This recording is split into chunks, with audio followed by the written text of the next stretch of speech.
NBA fandom is a place full of bad takes. Some are a bit mild, others are a bit worse. But no matter who you are, all NBA fans have bad takes. Or rather, hot takes. Opinions on the NBA that most would probably disagree with, but some may just see where you're coming from. And the other day, while scrolling through Facebook, I came across a post asking NBA fans to share their wildest opinions.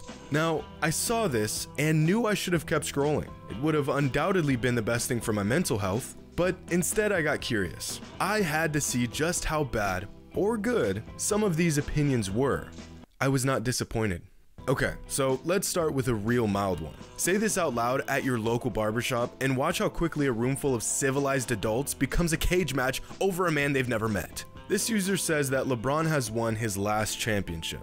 And I'm compelled to agree with this, but honestly, no one knows. If you can recall back to 2015, after the Cavaliers lost to the Warriors, many people said the same thing then. LeBron would never win another championship, he needs a super team to win a title, yada yada yada. And then the very next season he won another title. Things got even worse after LeBron and the Lakers missed the playoffs in 2019. Now, I know y'all can recall this hysteria. People proclaiming LeBron was done, predicting that he would never see another ring again like they were some sort of basketball fortune teller, and then the very next season LeBron and the Lakers pretty much walked their way to a championship. Will LeBron win another championship? Honestly, the odds are probably like 50-50. We've seen this story before, and one thing I've learned for certain is to never count out LeBron James. Apparently, others have yet to come to the same conclusion. Now, this next take sounds pretty absurd, but there's actually some validity here. This guy says that Tim Duncan had a more successful career than Kobe and should always be placed higher than Kobe on all-time lists. Is this a bad take? Well, let's look at the numbers. Both Duncan and Kobe have the same amount of championships, and they both have the same number of all-NBA team selections. Timmy has more regular season MVPs, more finals MVPs, and more defensive team selections. Duncan is arguably a top 5 defender of all time. But Kobe was a far better scorer and a more dynamic player all around. They both had long, extremely successful careers, and they both stayed on the same team until the very end. So who had the more successful career? Well, it's really close, but probably Tim Duncan. Again, sounds crazy, but when you look at their careers side by side, the edge goes to Timmy. But that does not mean Duncan belongs higher on all-time lists. All-time lists are not compiled simply off of achievements and accolades. All-time lists should be determined by the full scope of the game, a player's impact, their abilities, their dominance, and although their career achievements are similar, Kobe was simply a better basketball player. In fact, skill-wise, if we are talking outright basketball skill and ability, Kobe is arguably the most capable and skillful basketball player ever, and that puts him ahead of Tim Duncan all time, at least in my opinion. Although, if you have Duncan ahead of Kobe, I could see an argument for it. Okay, this next one is good, and I've never thought about it like this, but this user says that Russ and Harden are the definitions of good, bad players, which actually makes a lot of sense. When Russ and Harden are playing good, they're really good, absolute all-time talents. But when they're playing bad, they are borderline liabilities. Both are top 75 all-time players, but neither could be the best player on a championship-winning team. I think another way to think about this is that both players have extremely high ceilings, just as high as about any player ever, but both players have really low floors. This is nice. Good take. I'm literally gonna act like I never saw this. But unfortunately, this next one is just about as bad as the last. This user says that Shawn Kemp in his prime was just as dominant a force as Shaq. Hold on.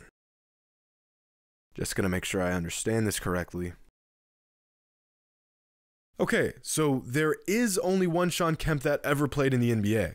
Just had to check. Because this take is so absolutely appalling, I almost thought there was a phantom player named Shawn Kemp that dominated the NBA like Shaquille O'Neal for a decade.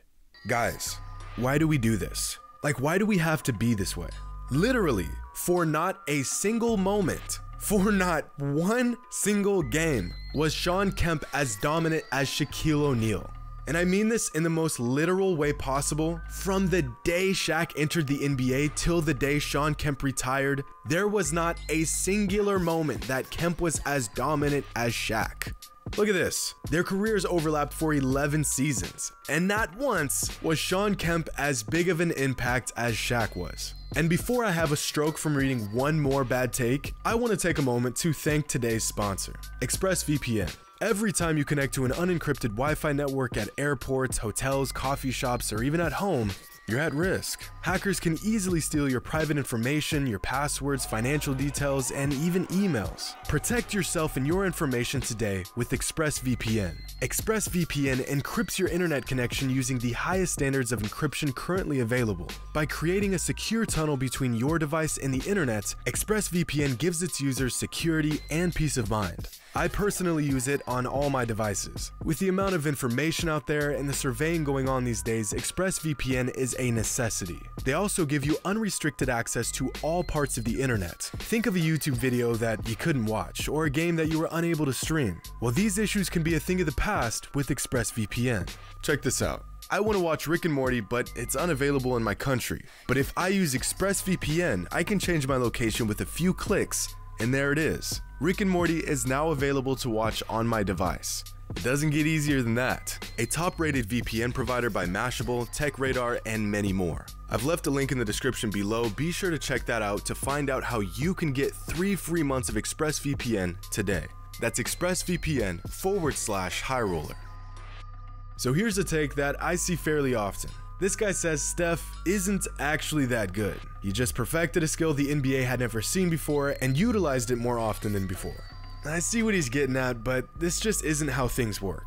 When you perfect a massive aspect of the game, that, by default, makes you good. And the fact that the three-point shot is utilized more now than ever before is actually a testament to how good Stephen Curry is. The man is hitting so many threes that he's got 7-footers out here jacking them up, just praying that for one day they could shoot like Stephen Curry. And the other part of this is that you can really spot a casual NBA fan by their opinion on Steph. People who think all he does is shoot threes are really putting their ignorance on full display.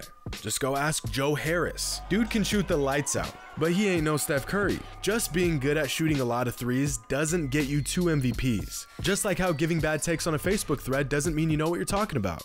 My guy, bad take. And our last take of the day says Giannis is a future top 5 all-time player. For those who've been watching my channel for some time now, you know that I'm really big on Giannis. He's not just great, he's all-time great. Realistically, Giannis could retire today and he'd probably be a top 30 player all time. The man just turned 27. That's the same age LeBron was in his 2nd year in Miami. And if we compare both LeBron and Giannis's numbers at the same point in their careers, Giannis is on track to becoming one of the greatest players to ever play the game. But top 5?